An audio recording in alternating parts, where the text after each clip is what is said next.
बिस्मिल्लाहिर्रहमानिर्रहीम अस्सलामुअलैकुम वरहमतुल्लाहि वबरकातुहू। उम्मीद है दोस्तों सब खैर आफिस से होंगे। आज के अपने इस वीडियो के अंदर हम CS 614 डाटा वेयर हाउसिंग की असाइनमेंट नंबर 2 सप्लिंग 2025 को कंप्लीट सॉल्व करेंगे। इसकी जो ड्यू डेट है वो 24 जून 2025 है, लेकिन आप इसको 25 जून 2025 को भी सबमिट करवा सकते हैं।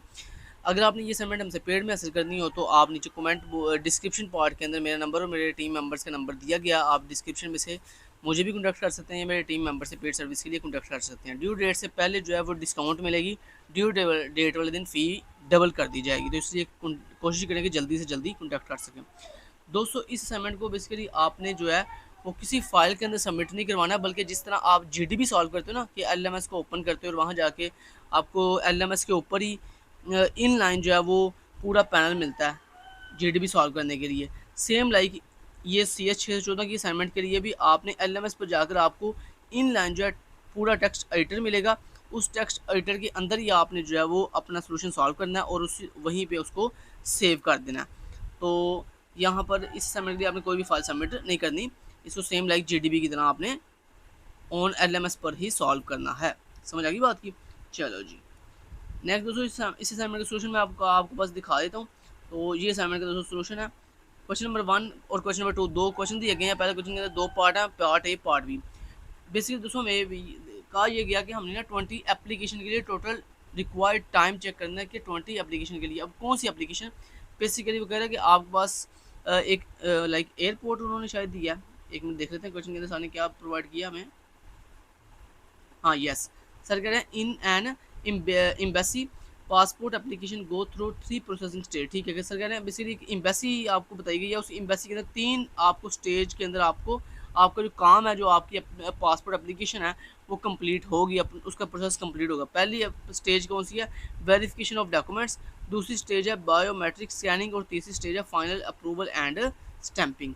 ये 3 स्टेजेस के अंदर आपकी जो पासपोर्ट एप्लीकेशन है वो कंप्लीट होगी किसी भी एम्बेसी के अंदर। तो बेसिकली सर कह रहे हैं कि अगर मान लो कि ये एक एप्लीकेंट को 3 स्टेजेस कंप्लीट करनी पड़ रही हैं, अगर हमारे पास 20 बंदे हों मतलब 20 एप्लीकेंट हों तो उसके लिए बताओ कितना टाइम लगेगा। ये बेसिकली हमने यहाँ पे करना है।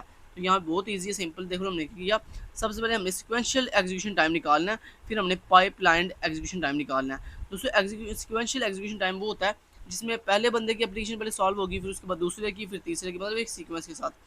पाइपलाइन वो होता है जिसमें एक ही साथ इकट्ठे एक ही टाइम में हम मल्टीपल एप्लीकेशन जो है वो प्रोसेस करेंगे।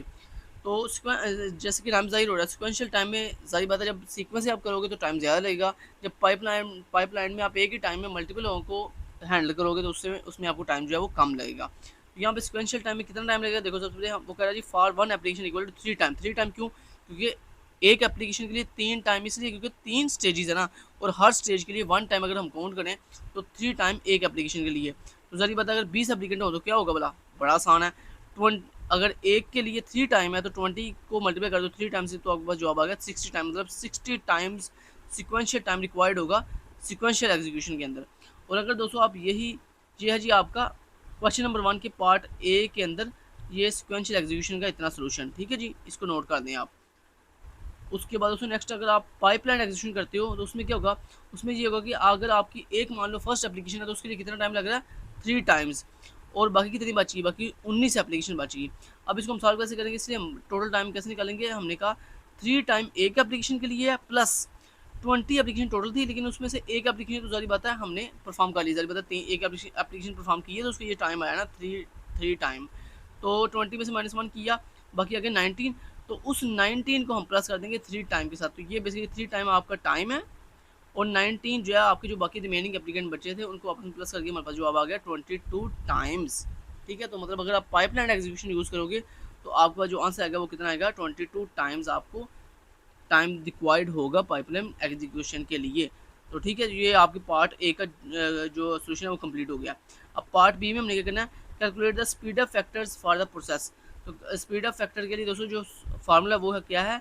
Sequential time divided by pipeline time. तो हमारे पास सिक्वेंशियल टाइम कितना आया था? 60 टाइम, और सिक्वेंशियल टाइम पाइपलाइन टाइम कितना था? 22 टाइम। तो 60 को डिवाइड करेंगे 22 पे तो हमारे पास जवाब आ जाएगा 30 डिवाइडेड बाई 11। ठीक है, मतलब यहाँ पे 60 टाइम्स का मतलब है 30, और 22 टाइम का मतलब है 11। तो इसको जब हम डिवाइड करेंगे तो हमारे पास अप्रॉक्सीमेटली कितना जवाब आ जाएगा, 2.73 स्पीड अप टाइम आ जाएगा।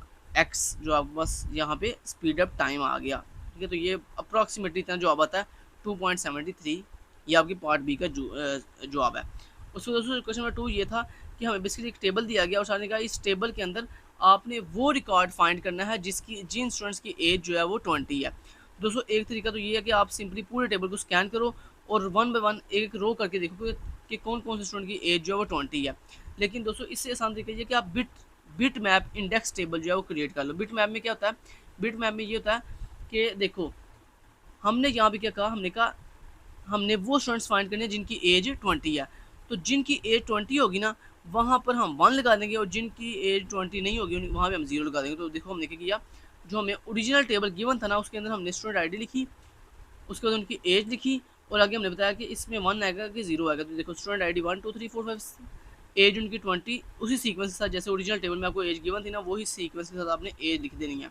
और उसके बाद उनकी बिट लिखनी है। बिट कैसे लिखनी है वो मैंने आपको तरीका बताया कि अगर एज 20 होगी तो बिट 1 आएगी, अगर एज 20 नहीं होगी तो बिट 0 आएगी। देखो एज 20 है, यस 1 आ गया बिट, एज 21 है, बिट 0 आ गई, 20 है 1 आ गया, 22 है 0 आ गया, 21 एंड 0 आ गया। तो देखो अभी हमें पूरा टेबल स्कैन करने की ज़रूरत नहीं पड़ेगी, हम सिर्फ अपनी ये बिट चेक करेंगे, सॉरी हम सिर्फ दोस्तों अपनी ये बिट चेक करेंगे, जहाँ पे बिट 1 होगी इसका मतलब है उस बंदे की एज 20 है, हम उस रो को फैच कर देंगे। देखो कितना आसान काम हो गया, बजाय इसके पूरा टेबल स्कैन करने के हमने सिंपली अपनी बिट वाले कॉलम को चेक किया, जहाँ जहाँ वैल्यू 1 थी उसको हमने फैच कर दिया, बाकी सबको निगलेक्ट कर दिया। तो यहाँ पे हमने फाइनली जो हमारा बिट मैप वेक्टर जो आया वो कितना आया, 0 सॉरी अच्छा 1 0 1 0 0। तो यहाँ पे हमने फाइनली लास्ट पे कंक्लूजन भी लिख दिया कि बिट मैप वेक्टर्स यूज़ करने का फ़ायदा ये होता है कि हमारी जो आइडेंटिफिकेशन है रिकॉर्ड की वो बहुत ही क्विकली हो रही है और इसके लिए हमारा जो है ना फाइंडिंग फिल्टरिंग करना अपने डाटा की वो बहुत ही मच फास्टर है as compare to row by row comparison के। ठीक है जी, thank you so much, till then guys take care, अल्लाह हाफिज़।